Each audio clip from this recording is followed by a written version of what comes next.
जी अस्सलाम वालेकुम। हाँ जी लाला जी, क्या हाल है? ठीक ठाक हो रही है? तो लो जी भाईजान माशाल्लाह सारे भाई देख लो 53 पीस ने माशाल्लाह, सब फड़े दे कबूतर ने। ते पट्ठियां पट्ठे इन्ना बहुत ज़्यादा ने जी माशाल्लाह। पट्ठियां पट्ठे इन्ना च बहुत अच्छे ने।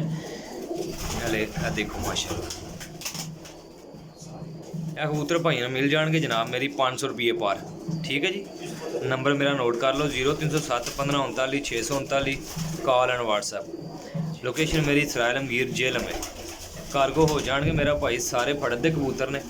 कबूतर माशाल्लाह वधिया ने, एक दूजे तो वधिया ने। चेक करो माशाल्लाह, पट्ठियां पट्ठे बच्चे बिच्चे मिक्स ही लान लगे हैं। ठीक है, कबूतर चेक करो माशाल्लाह। अच्छा, चीज़ां चंगियां ने, माड़ियां नहीं हैं माशाल्लाह, अच्छियां चीज़ां ने। लो जनाब, सारे कबूतर फड़दे ने ते है बहुत कीमती जे।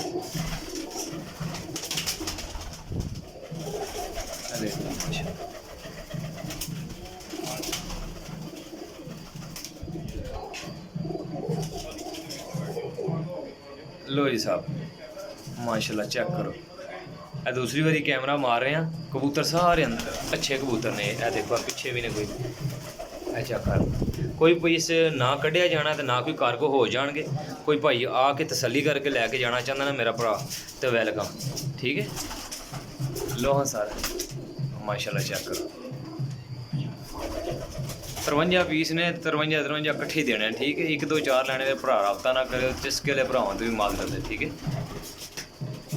उधर चेक कर लो माशाल्लाह। लो सरकार, ਇਹ ਸਾਰੇ कबूतर ने सारे फड़ते ने जी। ठीक है जी, अच्छे कबूतर ने, पर कुंद की गारंटी होएगी, हड्डी जोड़ की गारंटी होएगी।